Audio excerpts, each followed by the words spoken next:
Hello, this is my submission for the chapter 12 exam. We're doing section 12.4.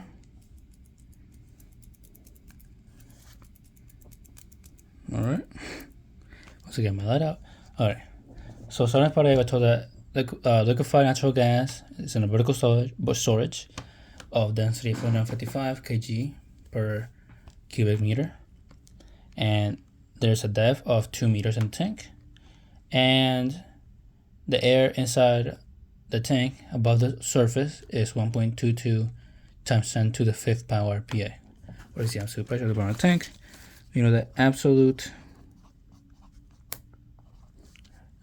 pressure is equal to P0 plus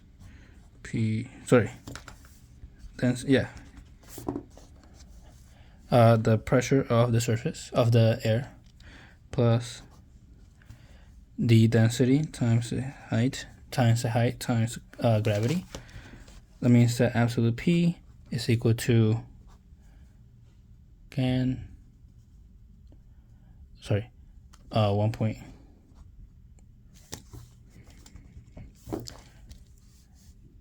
is equal to 1.22 times 10 to the 5th PA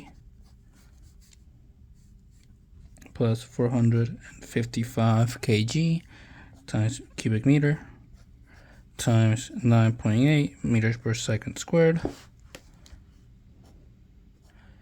times our depth of 2 meters,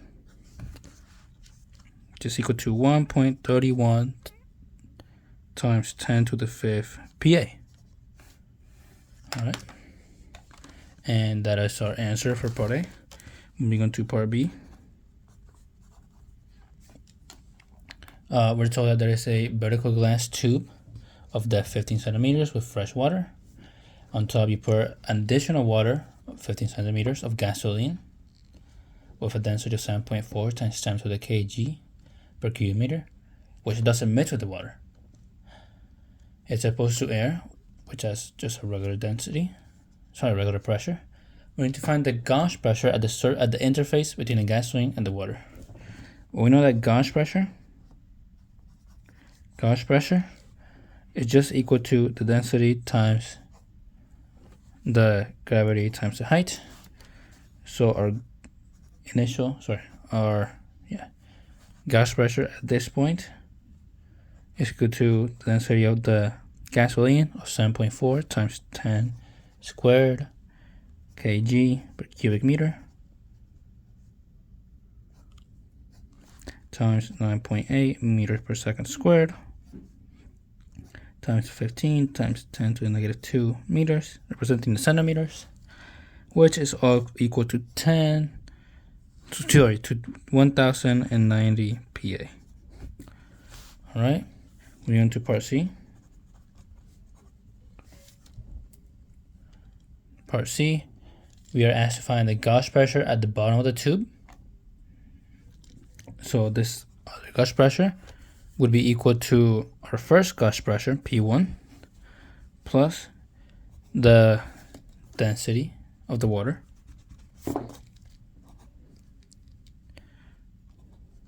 times gravity times the height or the depth.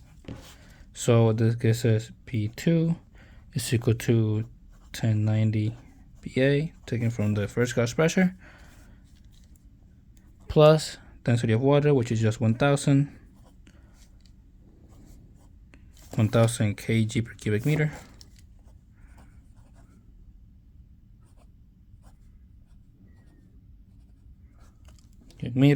times 9.8 meters per second squared times 15 times 10 to the negative 2 meters, which is all equal to 2,560 pascals. And that's our answer for part C. In part D, we are told that there's an open tube manometer with an absolute pressure in the container of gas on the left being 2.10 times 10 to the 5th PA. We have to find the atmospheric pressure we're told that the atmosphere pressure is 1.01 times 10 to the 5th pascals, and the liquid is mercury, which has a density of 1.36 times 10 to the 4th power kg per cubic meter. What will be the difference in heights of the left and right columns of the liquid? Given that the diagram can be drawn like this, this. Yep. We need to find the differences in height between this point and this point. All right.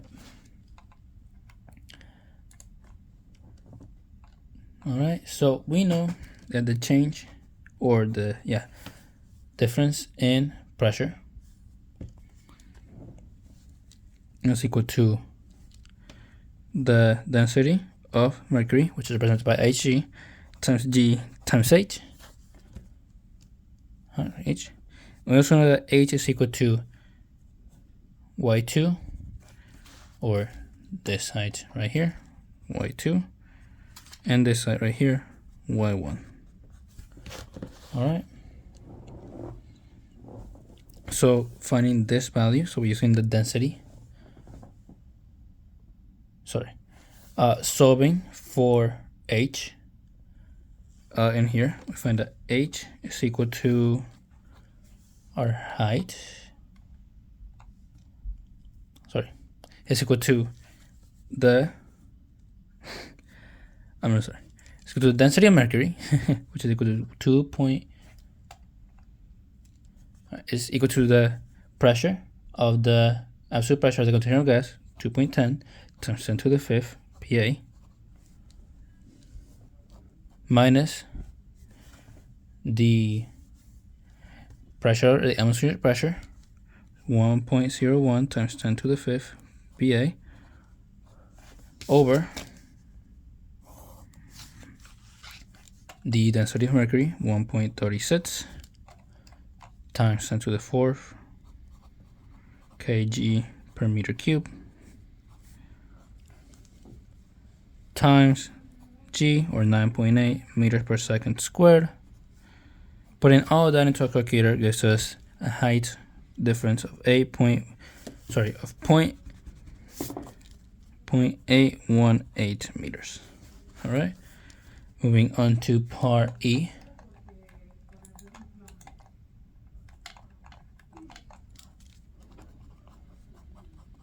We're given a new diagram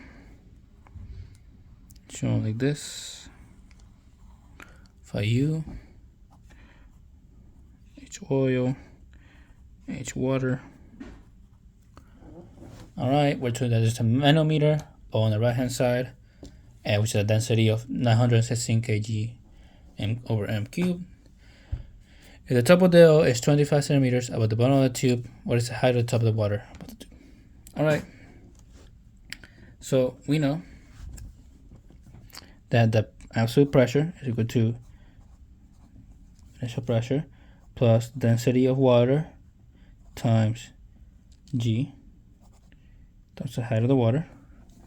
But this is also equal to initial pressure plus density of the oil times G times the height of the oil.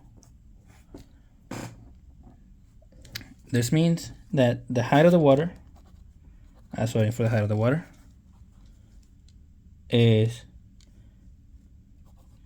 the pressure of the oil, the density of the oil times the height of the oil over the density of the water, which is just equal to 916 kg over m cubed times the height that we're given of the oil, which is 25 times 10 to the negative 2 meters, over the density of water, which is 1000 kg per m cubed, which, putting all that into a calculator, gives us a height of the water equal to 0.229 meters, which is also equal to 22.9 centimeters.